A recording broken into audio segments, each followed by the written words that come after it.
We have stitched up all of the warm colors, and now it's time to move over to the cool colors. And for this fifth spoke, we're going to do greens. And the two choices for this one are the Lessian Cosmos Seasons 9005 or the DMC 4050. And these are really similar. You can see side by side, they look really similar. I've used the 4050 before. It's one of my favorite variegated threads to use, but either one of these would look really gorgeous. For what I'm stitching for you now, I am going to be using the DMC 4050. I'm using 2 strands. And just generally talking about this one, we're going to sort of continue the theme of simple stitches that are really interesting, just to show that you don't have to have really complicated, technically difficult stitches for it to be visually interesting. And the first place we're going to start is right here is this sort of grid work, and it's going to be so simple. This technique is so simple, but it's going to look really cool, especially in this variegated thread. So what I'm doing here is called the trellis stitch, and all it is straight stitches that follow these lines. So I'm just going to go over each of these lines with 2 strands. That's a long stitch right there, but you'll see in a minute why I can do that. And then I'll come back and do the ones that are horizontal. And the reason I am starting here, you know, we've been talking about why you would do one stitch before another, is this is going to be the stitching sort of behind, and then I'm going to come back and do this outline here and here. So very often, maybe I've said this, but when I'm doing some stitching that has like filling an inner shape and then it has an outline that shows on the top, I'll do the inside first and then outline it. You know, it doesn't really matter. I could technically do the outline stitching first, the stitch that I'm going to do here, but it's really easier not to have to, like if you're coming up, you know, when there's already an outline stitch right there, sometimes it's hard to not split that stitching, so I can just fill all this in and then just stitch right on top of the outline for that. So let me go do all of these horizontal lines. Stitched all those, and you know, that just took a minute or two, so you can see what a nice way that is to fill in a large area that doesn't take a lot of time. And I could leave it like this, but I'm going to add one more little bit of interest, and I'm also going to sort of make these a little more secure. I'm using 1 strand of thread, and now all I'm going to do is just come back where each of these strands crosses and just put one little diagonal stitch. It's really not even going to show, really. I mean, I could use 2 strands maybe and it would actually show up, but I'm really just kind of tacking these down. I'm using 1 strand, it really actually won't even show at all. So that's really just to sort of keep those strands from shifting around. So that's obviously simple. All right, so that's all there is to finish up this whole section. The next part I'm going to do is these little leafy branches things, and you know, right up here the pattern shows a little bitty loop, so I've intended for it to be a little bitty daisy stitch, and you know, I think I'll go ahead and do that. I'm using 2 strands for these branches, so I'm going to start up here and I'm going to go ahead and do a teensy tiny daisy stitch. If you feel like there's not enough room there, just make it a straight line. It doesn't have to be this little microscopic daisy stitch, but there is one right there. For the stitches, oh sorry, let me do this one right here really quickly.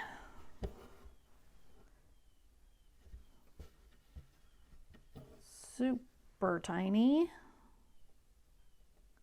Making sure I leave enough room for the outline stitch that's going to go around this. All right, so now the stitches that I'm going to do for these little branches, you could absolutely just make a straight stitch, a straight stitch, a straight stitch, and then like back stitch the stem. You could.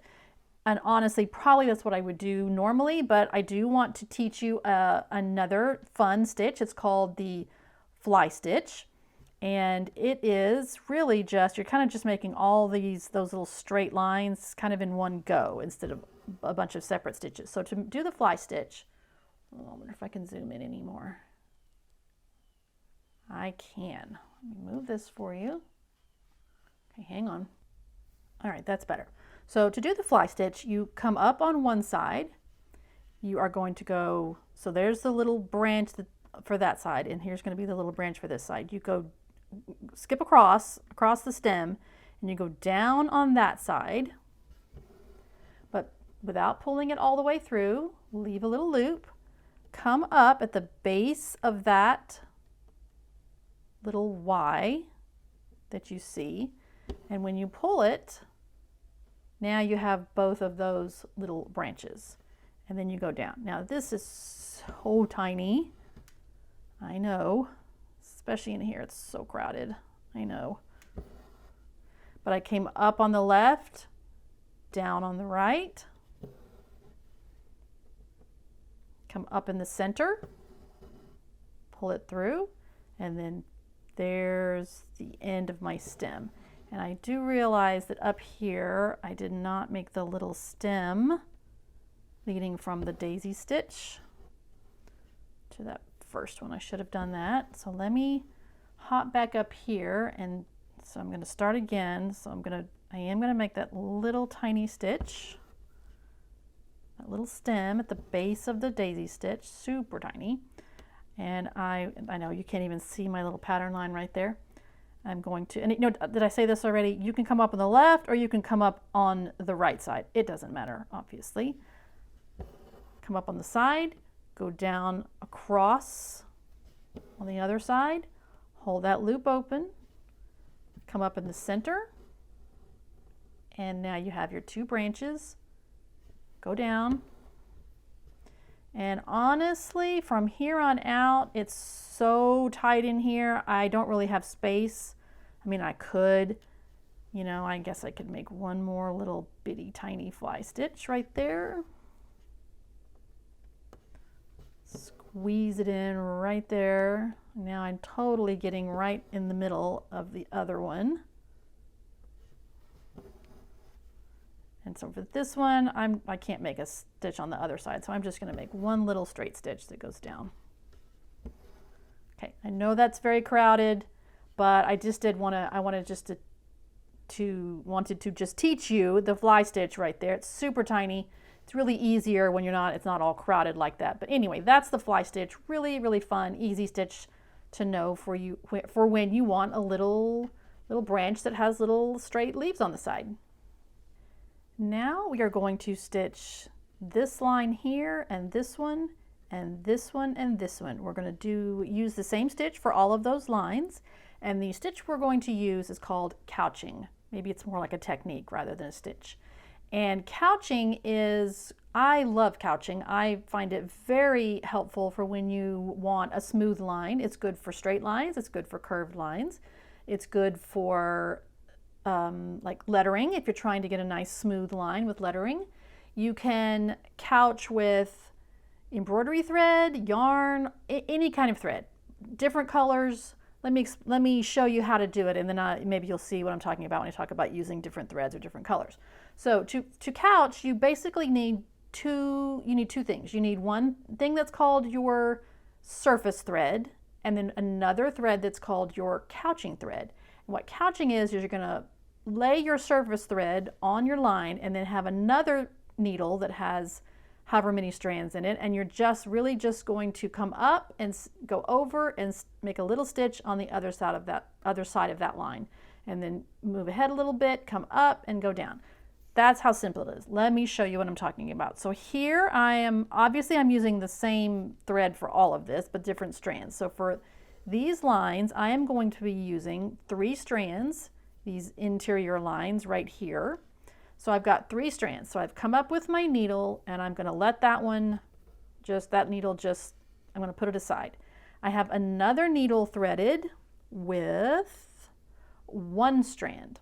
Now if you don't have 2 needles, that's fine. Just take the thread off of this first needle because you won't need it for a little bit. So you can just remove that needle, then thread it with 1 strand, and then you can do this. But if you have 2 needles, you can just use them both. So now I'm going to take this thread and put it on the line, or actually I can just move it over and come up a little ways on the line on one side. I'm all tangled up in that other thread. Okay, come up on one side and then go down on the other. That's absolutely how simple it is. Come up on the line on one side of the thread and go down on the other side of the thread. And that is all there is to it, people. That's it. Now, a couple of things to keep in mind though. How drastic your curve is will kind of determine how far apart you put these couching stitches. If you're doing a long straight line, you don't have to put them that close together because the thread's not, the line isn't, you're not trying to follow a really exact, curvy line. When, if you've got super tight corner like curves, you're going to want to put them closer, the couching stitches closer together. When you come up to a change of direction, like this one right here, you always want to, like a corner or a point, you always want to come up on the point, right on the point, and then you're going to go down on the other side of the thread, the surface thread. Okay, now if I pull on that on the back, it's held in place.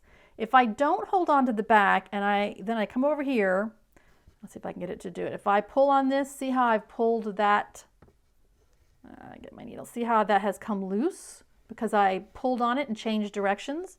So every time I make a corner or come to a point, on the back, I'm gripping that thread and I'm pulling down on it so that it is pulled tightly against the fabric so that now, see how I can adjust my angle for this? That's because I'm holding that little couching stitch from the back and holding it tight. That's if it's loose. If I hold on to it tightly, now I can adjust the angle of this, where this thread is going. So while I'm still holding it onto the back, you kind of have to just sort of, I'm holding it and now it's tight. Now I can hold on to this. I've got both hands available. Now I can pull on this and it's holding that point, that couching stitch at the point in place. So now that one is held secure. So now I can just keep going up this line.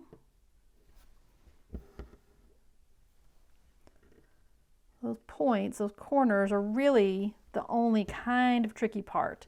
And like see here, is you do want to make sure, see how that has some give in it? You do want to make sure that that the surface thread is, snug against the fabric. All right, so when you come to the end of your line, when you're done, okay, so now I'm going to come back to my needle. This is my needle that has the 3 strands on it. It's this thread. So now I can come back and I'm just going to go down into the fabric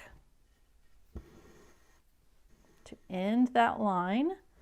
And now when I go to the back, I can knot both of those unless I'm not finished, and then I can scoot over to the next place. And since I'm going to be using the same technique for this line, honestly, I'm probably just gonna move from here to here, but if you want to knot your thread, that you can do that too.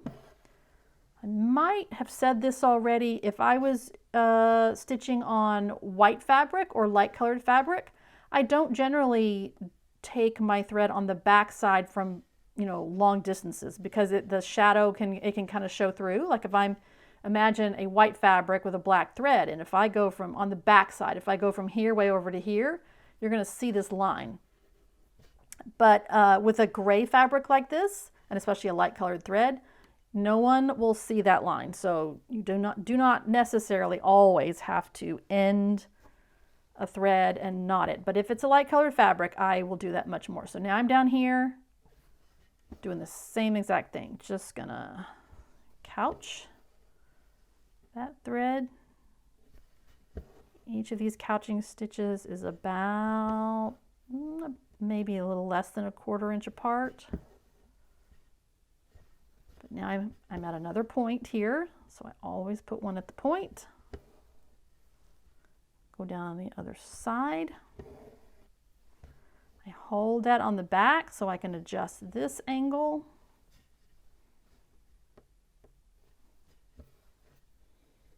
Okay, now that one's secure. Now I can hold it this way.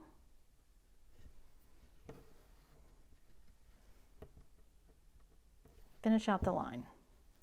So I think I mentioned before, but I love couching because it gives you a really accurate, quick, smooth line. All right. And now all I have to do is take this thread down and I will be done with this line. Like that. For the outline of the shield on this one, I'm going to use the exact same technique, couching.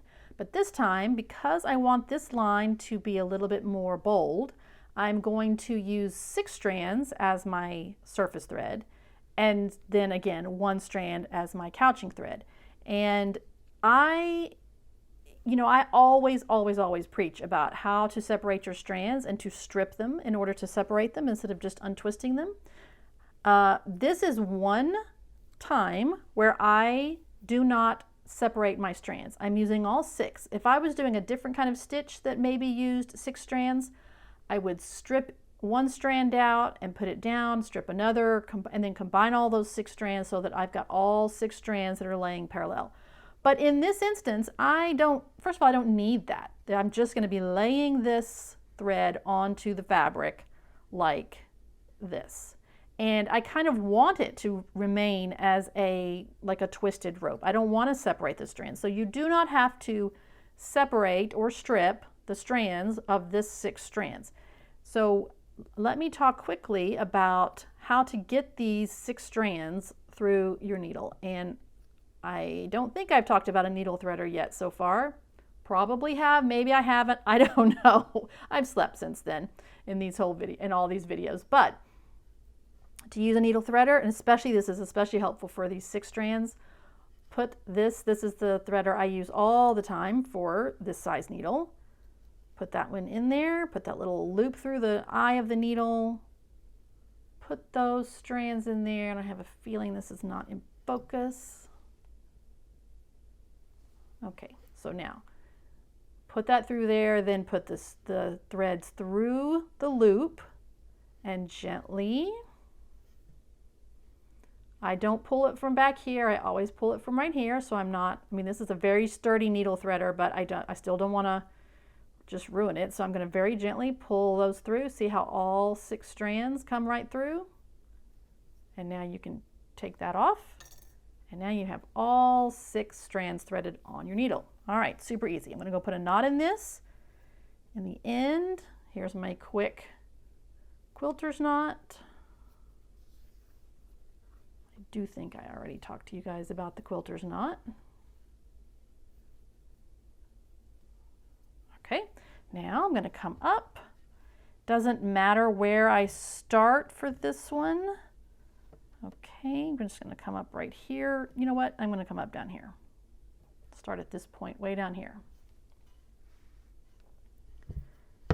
There's my 6 strands. I have my 1 strand already underneath there.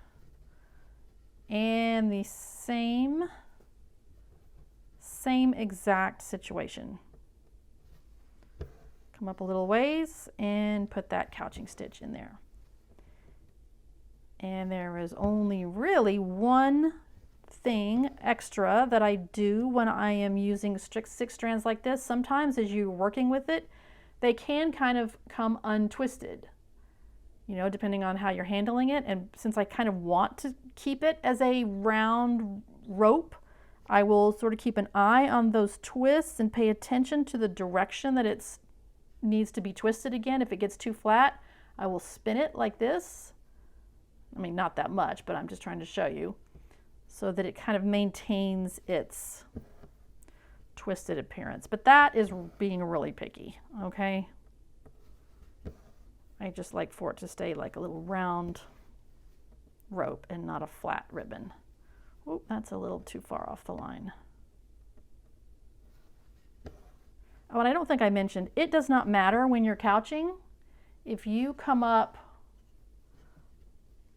on the left side of the, the left side of the thread and go over that way, or if you come up on the right side of the thread, doesn't matter. It looks the same either way.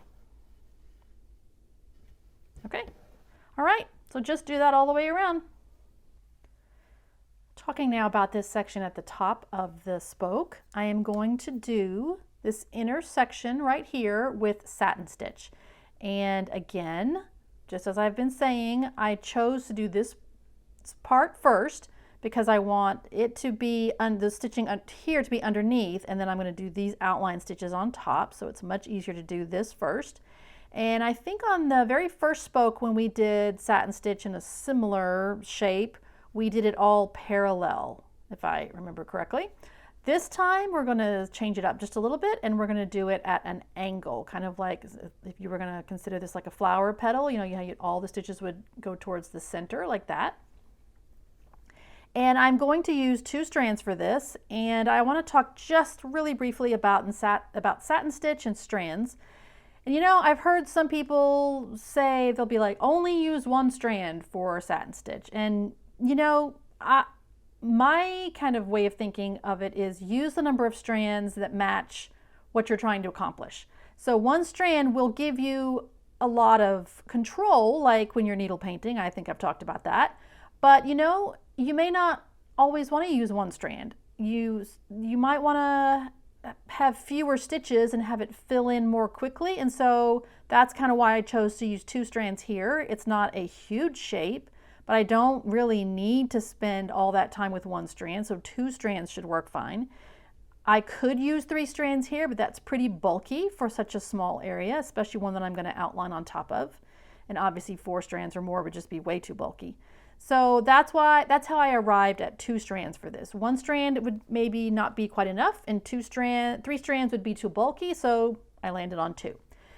Satin stitch at an angle. It is a little bit different, and so it definitely helps sometimes to draw yourself some guidelines like that. And this little shape, because of this little corner right in here, so I'm going to put my first stitch. So I'm just going to follow that guideline that I already drew. And come down here. And so this is a little bit different. I'm really going to work back this direction. In fact, so I'm going to talk about this for a minute. I am not outlining this first up here, and because I know right here I'm going to put an outline, this curly Q thing is going to go on top of the edges of my satin stitches on this end. And this one I am just really going to just try to be really careful and have all of these stitches come up right here on this line. I may look at it afterwards and say to myself, what, I think it needs an outline on top of it to cover up underneath here. That's probably what I'm going to end up doing. So anyway, I have not put an outline down first. I'm going to fill in this little funny little triangle section right here, just to get it filled up. So see how I have a little bit of a space right there? I didn't quite judge it accurately. So I am going to put a stitch right there.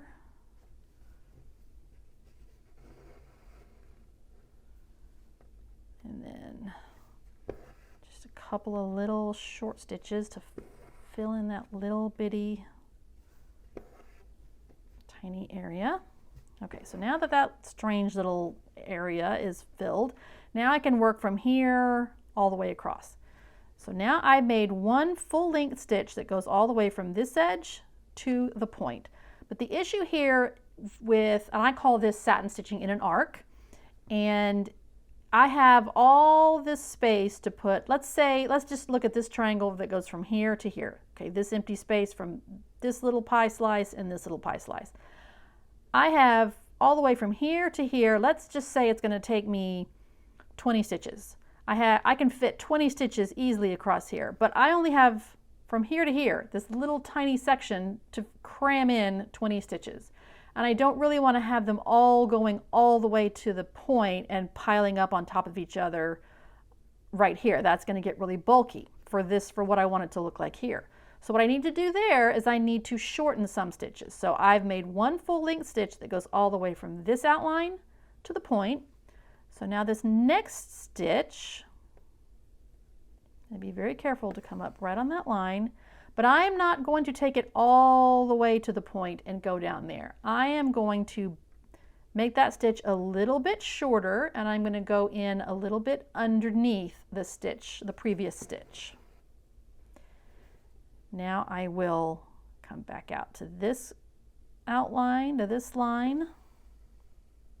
For this one, I might make it a little bit longer than this one, but not all the way to the point and still underneath. And now for this third stitch, now I will go all the way to the point. So now I fit 3 stitches from, about here to here, but I haven't had to cram the end of all 3 stitches in this place. So I'll do that again. I will come up here and I'll go down. I'm going to make this one quite a bit shorter, so I'm going to come down about maybe a little bit more than halfway and go underneath. So that filled in that area. I will come back out to this edge and go underneath a somewhat short stitch. I will come, I think, is that the center of the, yes it is. So now that's the, right up the middle. So now I will make sure that that one goes all the way to the point. Pull that one out a little bit and use my needle as a laying tool, as we talked before. Get that one to sit really smoothly. And now I'll start the process again. Come up right next to it, but make a short stitch that goes slightly underneath. Do that same thing. Not make a full stitch. I might make another stitch that's not a full length stitch. Maybe still not quite a full length stitch. And now this one I will go all the way to the point. So how often you shorten that stitch and put it underneath there is kind of determined by how your shape, how severe that arc is. Sometimes you may not need to do it except every, couple of stitches. Sometimes you might need to do it, for 3 stitches. Oh, I have a space there. Let me go back and fill that in. Make sure that thread lines up in that little shape. So now I'm not going all the way to the center because, again, of that curved line right there. So I will just fill these in as best I can, but I'm still tucking them underneath the previous stitches.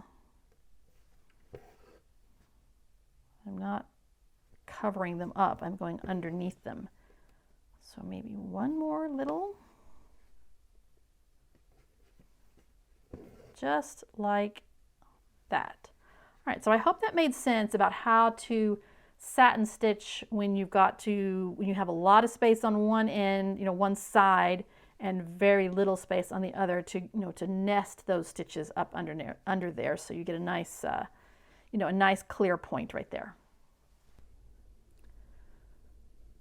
These loop things I did exactly like we did them. I think it was on the first spoke, and it's that daisy stitch with the open base. So the exact same thing that we did there.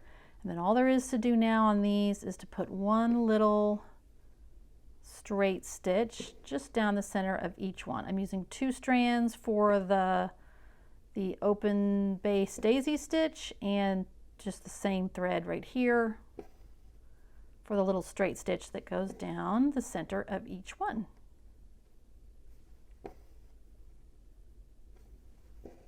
Like that.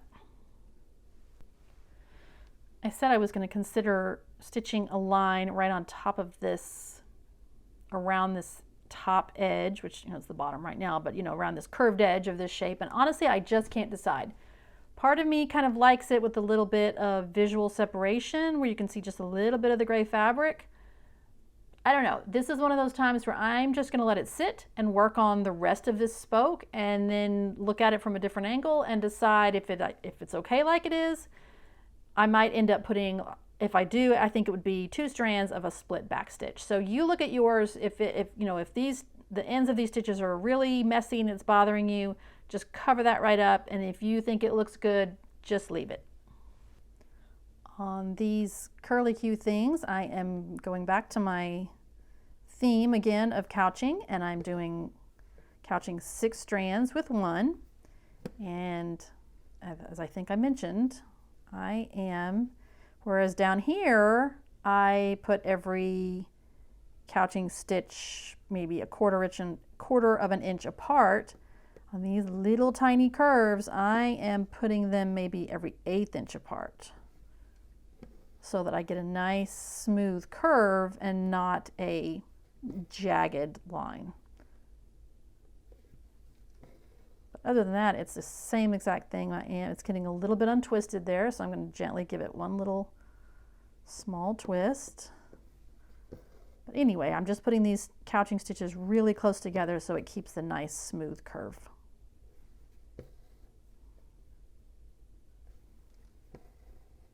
Okay.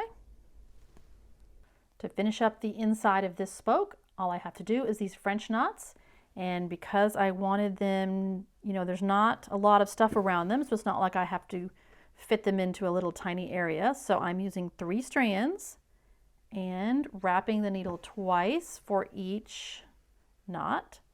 So that gives a nice little dot that is not too small and really holds its own in that kind of open space. And I will do the same thing down here as well to do all of those French knots. To stitch the outline of this spoke, we are going to use a threaded back stitch. And we've already talked about and done the whipped back stitch, and this is very similar to that, but I think you can see it has a slightly different effect. Whereas with the whipped back stitch, now I've already put my back stitch down here, whereas the whipped back stitch, we went underneath always from the same direction, always going this direction and then back around, and you just went around like that. This one, the threaded back stitch, you're going to go under one stitch this direction and under the next stitch this direction. So it is obviously really, really a very simple stitch. There are 2 things to keep in mind though, and it is, well, the first one is how long you make your back stitches will sort of inform how wavy this is. If you do little tiny short back stitches, these are going to be smaller, and if you do them longer, these are going to be more stretched out. I wanted a pretty distinct wave, so I made my back stitches fairly short. You can see how short they are here. But even in making them as short as this, you can see how distinct this wave is. The other thing is, and this will be the reason to take your time and go slowly, is you do not want to pull when you're coming back through and pulling this thread through or underneath the back stitches. You don't want to pull too hard, because if you pull too hard, watch this one right here, see how it goes away, and then it will just, if you don't leave a little bit of a scoop right there, it won't look very scalloped. And when you pull one, you're going to pull this one, and you could just you could pull all of them and this would just look like a straight line again. So that's not really the effect we want. We want this wavy line. So when I just went in this way, so now it's going to be time to go under this way. And so I'm going to pull slowly. I'm going to try to sort of keep this thread from twisting up It is twisting up a little bit. You can take your needle and you can sort of put it right here and help that form that little scallop. All right, now it's time to go this way. Here's a hint. Now this is the other thing that's going to be like maybe the hardest part of this, and it's not hard, it's just when you're going this way, it's going to be hard not to catch the needle under other stitches like that. So again, as we did before, push up from the back so that you could sort of angle that needle up instead of down into the fabric. You're angling it up by pushing on the back. But if you're having trouble constantly, getting the sharp tip of the needle, flip it around.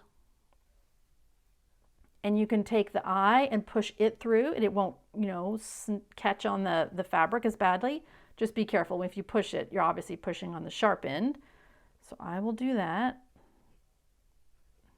And I am not ambidextrous. I'm right-handed, not left-handed, but I am using my left hand to go this way and my right hand to push the needle through this way. So I'm not graceful at it, but it does help me keep it flat. So now I've pulled it that way, and now I'm gonna hold that thread down, pull very gently. This way I have much easier time because there's no stitching over there.